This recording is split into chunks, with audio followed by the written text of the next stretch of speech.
They had done this dance before. Twice. In 2022, it was a 2-hour marathon where Kanye called him a Karen and eventually squeezed out a half apology that satisfied no one.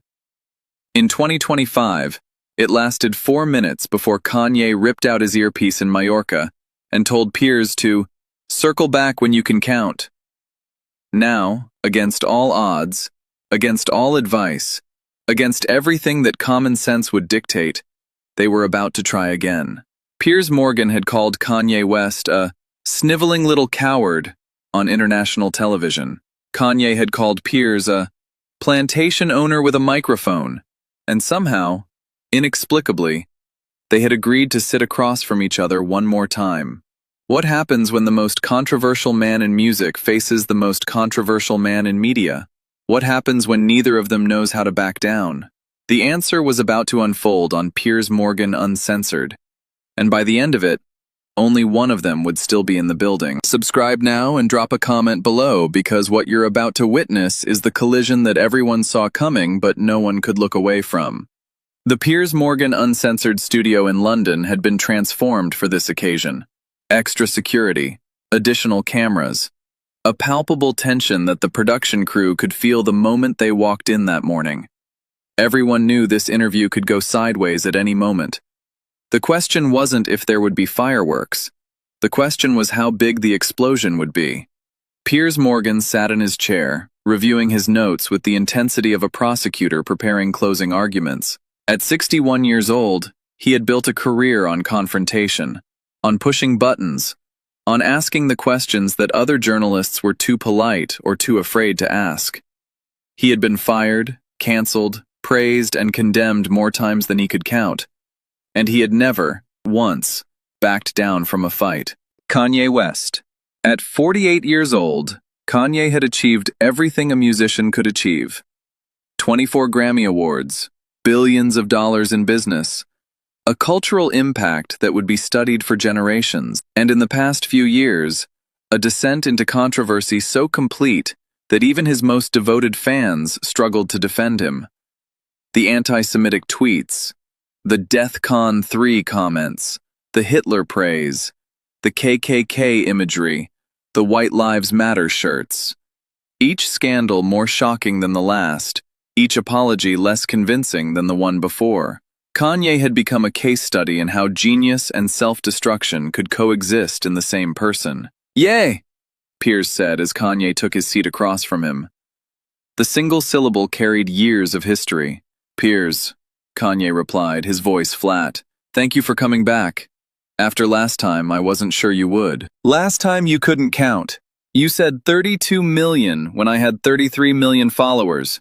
That's disrespectful." Piers smiled, but there was no warmth in it.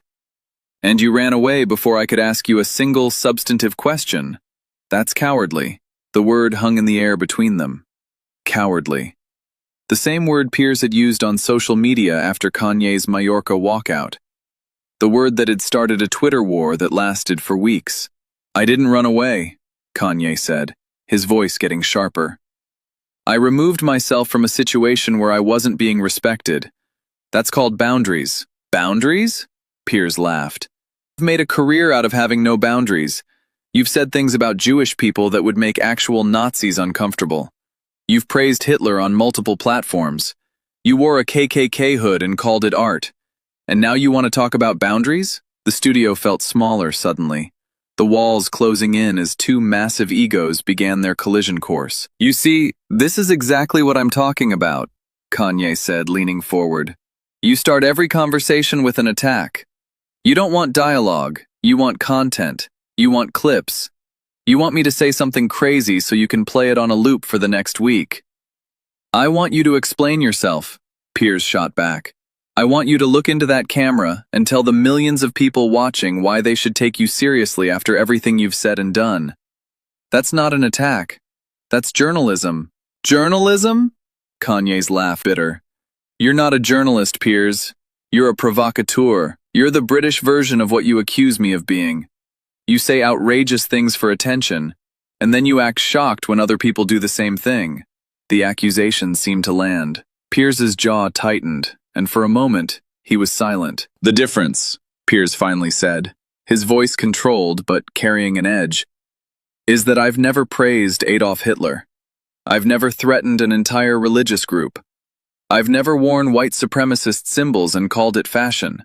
You've said plenty of things that hurt people, Kanye countered. You just don't get called out for it because you're the one doing the calling out. You've attacked Meghan Markle for years. You've said things about women, about minorities, about anyone who doesn't fit your worldview. But because you have a show and a platform, suddenly that's journalism and not hate. We're not here to talk about me. Why not? Why is it always a one-way interrogation with you? Why do I have to answer for every mistake I've ever made while you get to sit there acting like you're morally superior? Piers leaned back, studying Kanye with an expression that mixed frustration with something that might have been respect for the challenge. Fine. Let's talk about both of us. Let's have a real conversation. But that means you actually have to engage instead of running away when it gets uncomfortable. I didn't run away in Mallorca. You got my follower count wrong. You started the interview by disrespecting me. I got your follower count wrong by 1 million. Out of 33 million. That's a rounding error, not an insult. It shows you don't do your homework. It shows you don't respect me enough to get the basic facts right. And if you can't get the easy stuff right, why should I trust you with the hard stuff? Piers rubbed his forehead, the frustration visibly building. All right, let me ask you something, and I want a real answer. Not deflection, not whataboutism. A real answer. Kanye spread his hands. Ask, why Hitler? Of all the things you could have said, of all the historical figures you could have invoked, why did you repeatedly praise Adolf Hitler? A man responsible for the murder of 6 million Jewish people. A man who represents the absolute worst of human evil. Why him? The studio went silent. The question hung in the air like a blade waiting to fall. Kanye was quiet for a long moment. When he spoke, his voice was different, softer, more contemplative.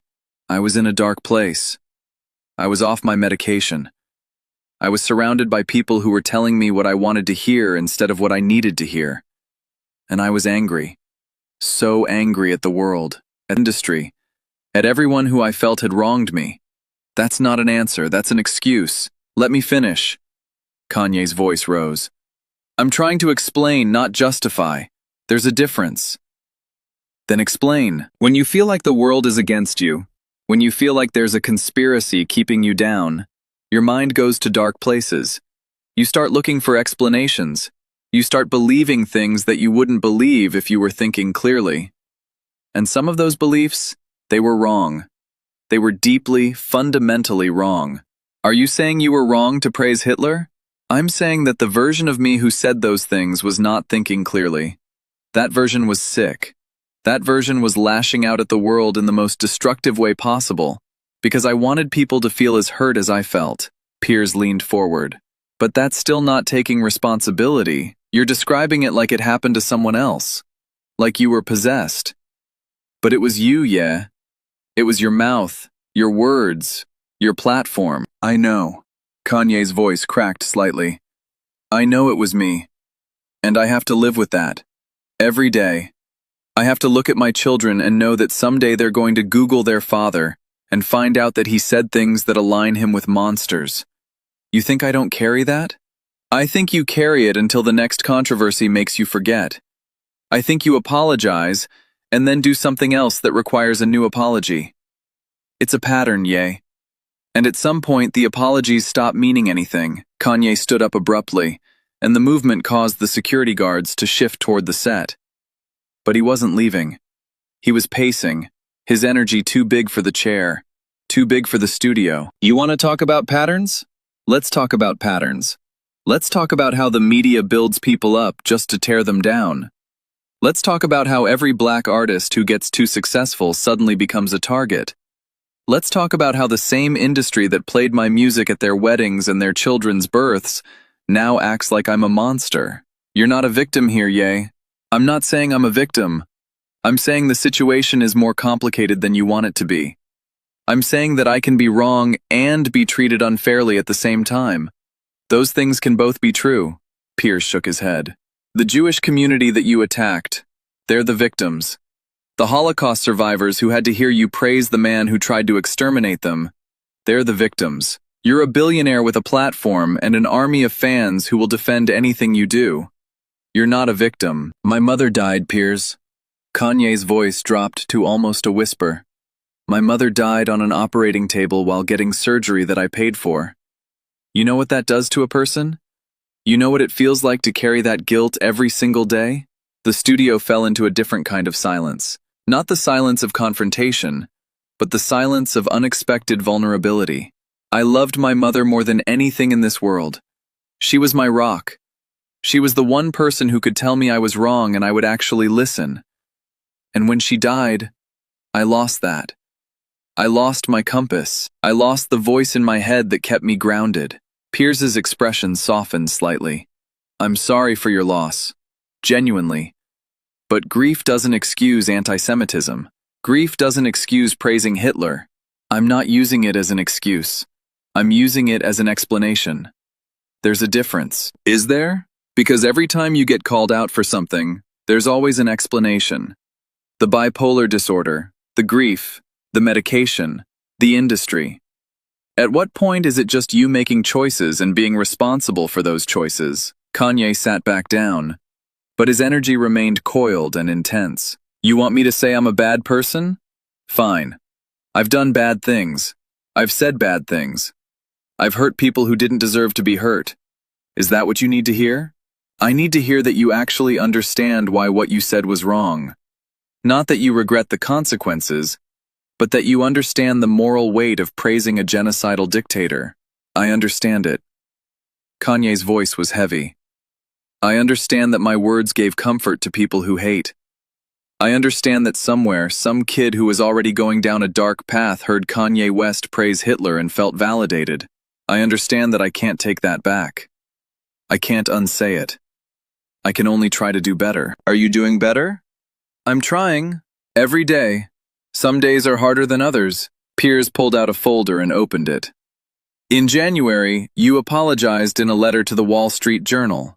You blamed your bipolar disorder and a head injury from your car accident. Do you stand by that apology? I stand by the apology. I'm less sure about the explanation. You called it a stretch. You said, my mental health made me a Nazi was too convenient. It did feel convenient. Mental health isn't convenient, Piers. It's messy. It's complicated. It makes you do things that the healthy version of you would never do.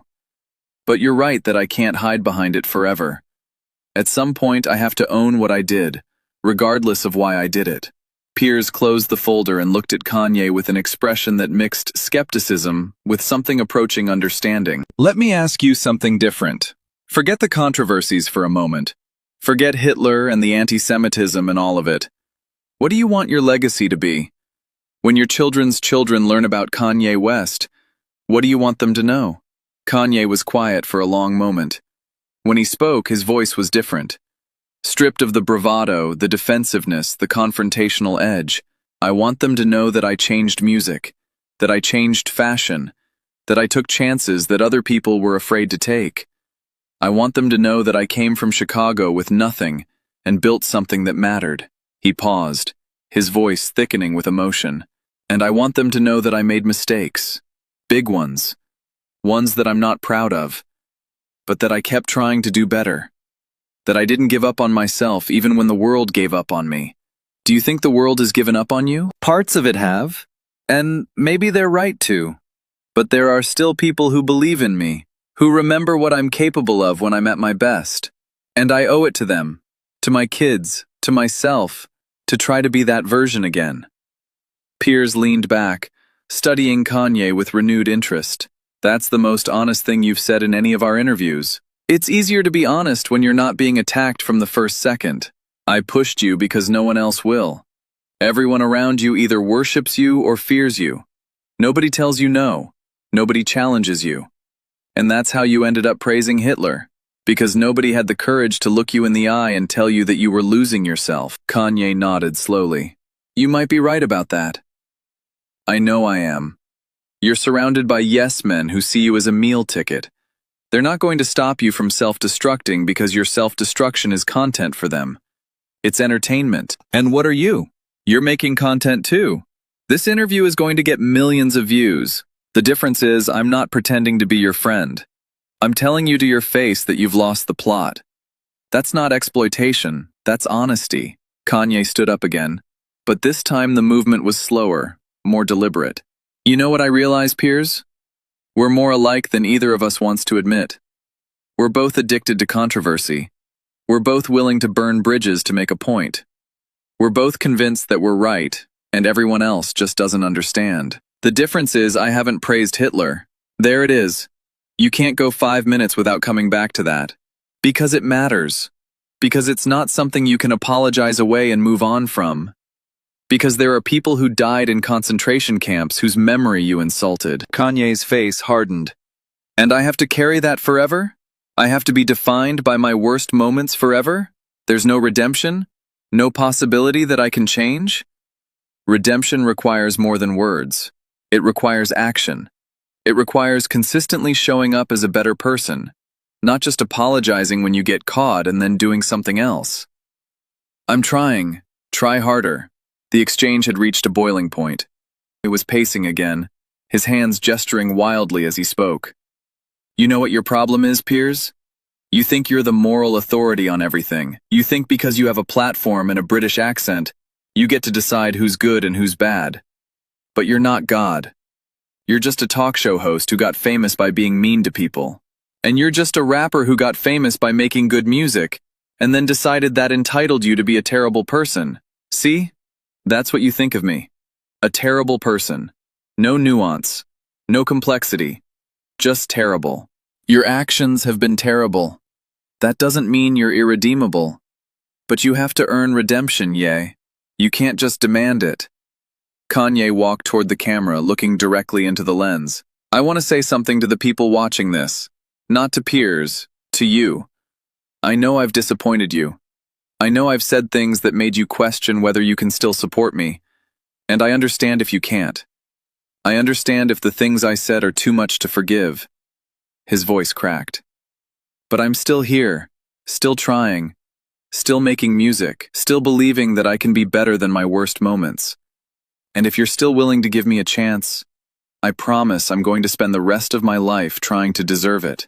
He turned back to Piers, and there was something different in his eyes now. Not anger, not defensiveness, something closer to resignation. We're done here, Piers. We're not done. I have more questions. We're done, because I've said what I needed to say.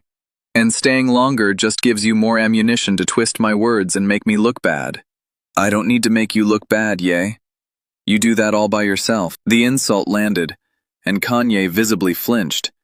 But instead of exploding, he just shook his head slowly. You know what the tragedy of all this is? We could have had a real conversation. We could have actually connected, but you're too invested in being the tough guy, the one who holds people accountable. And I'm too defensive to let you in. So we just keep having the same fight over and over again. He removed his microphone and placed it carefully on the table. I hope you get whatever you need out of this, Piers. I hope the views and the clicks and the controversy are worth it. But I'm not going to be your content anymore. I'm not going to keep showing up to be punished for things I've already apologized for. He started walking toward the exit, and Piers called after him. That's the third time you've walked out on me, Ye. What does that say about you? Kanye stopped at the door and turned back one final time. It says I know when I'm talking to someone who's already made up their mind. It says I've learned to protect my peace, even if it looks like running away. And it says that maybe, just maybe, I'm finally learning when to shut up. With that, Kanye West walked off the set of Piers Morgan Uncensored for the third time, leaving behind a studio that felt somehow emptier than before. Piers sat in silence for a moment, then turned to the camera with an expression that mixed triumph with something that might have been respect. Well, there you have it. Kanye West, ladies and gentlemen. Still controversial, still complicated, still walking out of interviews before we can finish them. But there was something in his voice that suggested even he wasn't sure who had won this particular battle. Perhaps that was the point. Perhaps in a war between two people who refused to back down, there were no winners, only survivors. The interview would be discussed for weeks. Some would say Piers had been too harsh, too aggressive, too unwilling to let Kanye explain himself. Others would say he hadn't been harsh enough, that he should have pushed harder on the anti-Semitism, the Hitler praise, the ongoing controversies, and Kanye would do what Kanye always did. He would post something cryptic on social media. He would release new music that would force people to reckon with his talent and his flaws simultaneously. He would remain what he had always been: impossible to ignore, impossible to fully condemn, impossible to fully embrace. That was the tragedy and the triumph of Kanye West. A man whose genius and self-destruction seemed inseparable. A man who could move you to tears with a song and make you cringe with a tweet. A man who, for better or worse, refused to be anything other than exactly who he was. What do you think about this incredible confrontation? Was Piers Morgan out of line? Or was he just doing his job? Drop your thoughts in the comments below, and make sure to subscribe for more stories that will absolutely leave you speechless.